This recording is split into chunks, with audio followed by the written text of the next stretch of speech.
Kembali lagi di Sobat Misteri. Pada kesempatan kali ini, saya akan menceritakan kisah mistis yang berjudul Hantu di Kursi Roda. Kisah ini berawal dari seorang perempuan yang berusia 25 tahun. Sebut saja namanya Suci. Ia bekerja di kota sebagai karyawan di sebuah toko baju. Namun, saat hari itu ia sedang bekerja, tiba-tiba ia mendapat kabar jika orang tuanya mengalami kecelakaan mobil saat dalam perjalanan menuju rumah pamannya. Pamannya ini adalah saudara dari ayahnya. Dalam kecelakaan itu, Ibu Suci mengalami patah tulang kaki akibat terhimpit bagian depan mobil yang menabrak tiang listrik di pinggir jalan. Sekarang ibunya masih dalam perawatan di rumah sakit di pelosok dekat dengan rumah pamannya itu.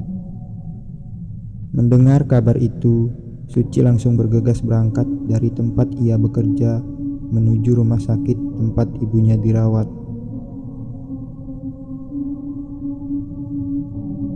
Kembali pada kecelakaan yang dialami ayah dan ibunya Suci.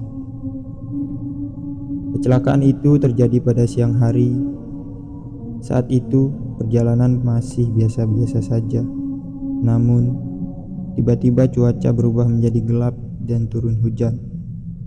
Tak lama sampailah mereka berdua di gang jalan arah pamannya Suci. Namun, karena kondisi jalan pada gang yang menuju rumah pamannya dalam kondisi rusak dan saat itu sedang hujan, membuat jalan itu tergenang air dan licin. Tiba-tiba mobil ayah Suci seperti melintas sesuatu, lalu tergelincir dan tidak terkendali akibat licinnya jalan saat itu, dan akhirnya menabrak tiang listrik yang ada di pinggir jalan itu. Mobil itu pun mengalami rusak parah pada bagian depan, tepat pada bagian kiri di tempat duduk Ibu Suci, dan menghimpit kaki Ibu Suci. Itulah yang mengakibatkan kakinya patah. Oke, balik lagi ke Suci. Singkat cerita, sampailah Suci di rumah sakit tempat ibunya dirawat sekitar jam 5 sore. Suci sempat merasa aneh dan ngeri dengan rumah sakit itu. Bangunan rumah sakit itu seperti sudah berumur tua. Bagian depan bangunan itu nampak kusam seperti tak terawat dan banyak ditumbuhi lumut dan rumput liar pada halaman depan rumah sakit itu. Namun Suci menepiskan ketakutan itu dan langsung memarkirkan motornya, lalu segera menuju bangsal tempat ibunya dirawat. Setelah sampai di bangsal tempat ibunya dirawat, ia melihat kondisi ibunya cukup parah. Kakinya patah dan harus menjalani operasi. Suci sangat merasa sedih melihat kondisi ibunya itu, dan dia mendoakan agar ibunya cepat sembuh dan kuat melalui cobaannya itu.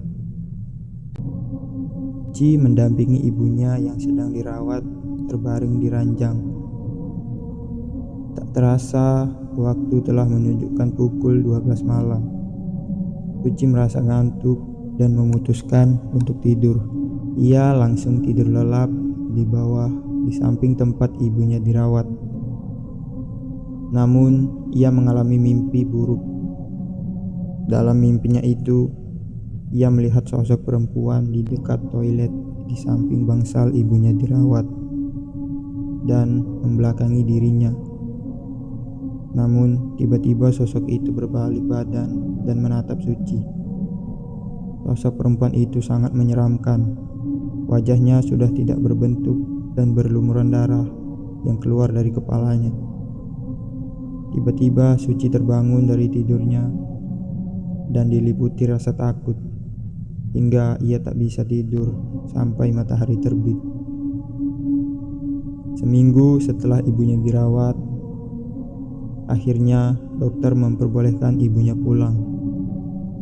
Sore itu, Suci dan ibunya bersama keluarga pamannya pulang menuju rumah pamannya. Namun, pamannya tidak pulang bersama dengan mereka. Suci, kamu pulang duluan ya sama ibu. Loh, kenapa paman? Kok nggak bareng kami? Iya, paman ke toko dulu mau cari kursi roda untuk ibumu. Oh ya udah ya. Makasih paman, udah bantu banyak buat ibu. Iya, nggak apa-apa. Memang seharusnya begitu. Kita kan masih keluarga. Ketika sudah sampai di rumah pamannya, Suci langsung membersihkan dan merapikan kamar untuk ibunya beristirahat. Setelah maghrib, pamannya pulang dengan membawa kursi roda bekas yang masih nampak bagus.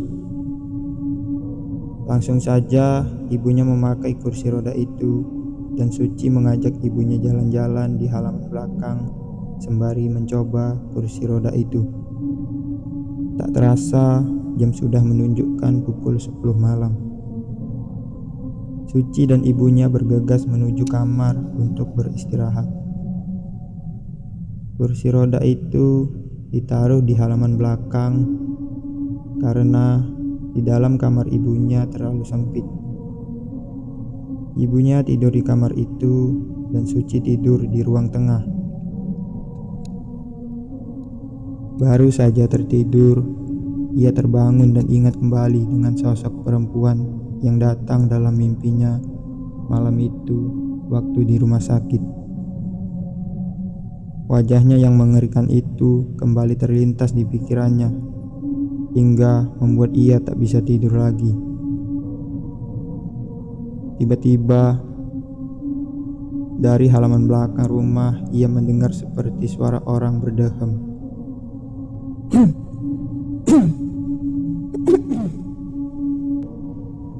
Suci berpikir mungkin hanya ada tetangga yang lewat karena di halaman belakang rumah itu ada jalan kecil yang biasa dilalui para tetangga untuk membuang sampah di area belakang tersebut. Tiba-tiba ada suara lagi, seperti benda yang dibentur-benturkan ke tembok.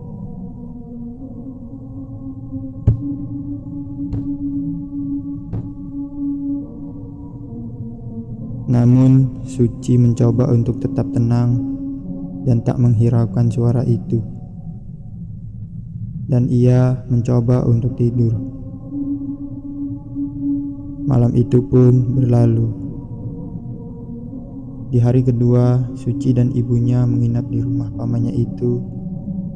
Saat malam hari, ia kembali mendengar suara-suara yang sama seperti malam kemarin. Ibu dan pamannya juga mendengarkan hal yang sama. Besok paginya, Suci menanyakan apakah semua orang yang ada di rumah itu mendengarkan seperti apa yang ia dengar. Ibu dan pamannya pun menjawab kalau mereka berdua juga mendengarkan suara itu. Namun, hanya mereka yang mendengar suara itu. Mereka merasa aneh. Kenapa hanya mereka bertiga yang mendengarkan suara itu, sedangkan yang lainnya tidak mendengar suara apapun. Setiap malam mereka bertiga selalu mendengar suara itu. Namun saat pagi hari mereka melihat halaman belakang rumah tidak ada bekas benda atau apapun yang dibenturkan ke tembok. Di malam berikutnya, Suci kembali mendengar suara itu. Namun suara itu terdengar semakin keras dan terus semakin keras serta diiringi tangisan seorang perempuan. Ia pun merasa ketakutan dan menuju kamar ibunya. Ibunya pun merasakan hal yang sama, namun dalam keadaan itu, ibunya tidak bisa berbuat apa-apa dan hanya bisa berdoa saja. Tiba-tiba terdengar suara pintu terbuka dan terasa ada sebuah tangan yang memegang pundak Suci. Ia pun kaget dan perlahan menengok ke belakang. Ternyata itu pamannya. Ci, kamu dengar suara itu? Tanya paman dan Suci hanya menganggukkan kepala. Ayo kita lihat. Sudah seminggu kita dengar suara itu. Dan sekarang ditambah seperti ada seorang perempuan yang menangis. Suci membelakangi pamannya itu dengan langkah yang mengendap-endap. Setibanya di halaman belakang, mereka berdua menuju sumber suara itu dan melihat apa yang terjadi. Suci kaget dan lemas ketakutan saat ia melihat sosok perempuan dengan wajah yang tidak berbentuk dan berlumuran darah sedang duduk di kursi roda ibunya sambil membentur-benturkan kepalanya dan menangis. Sosok perempuan itu sama persis seperti yang ia lihat dalam mimpinya saat di rumah sakit. Saat melihat itu, tubuh Suci terasa lemas dan rasanya seperti nyawanya akan hilang. Dan ketika tersadar, ia dan pamannya langsung berlari menuju ruang tengah dan berteriak minta tolong, hingga membangunkan seisi rumah. Lalu, ia menjelaskan kalau baru saja ia melihat sosok perempuan yang sangat menyeramkan di kursi roda ibunya. Sementara saat itu juga, pamannya pergi keluar mencari pertolongan pada seorang kiai yang kebetulan ada di dekat rumahnya.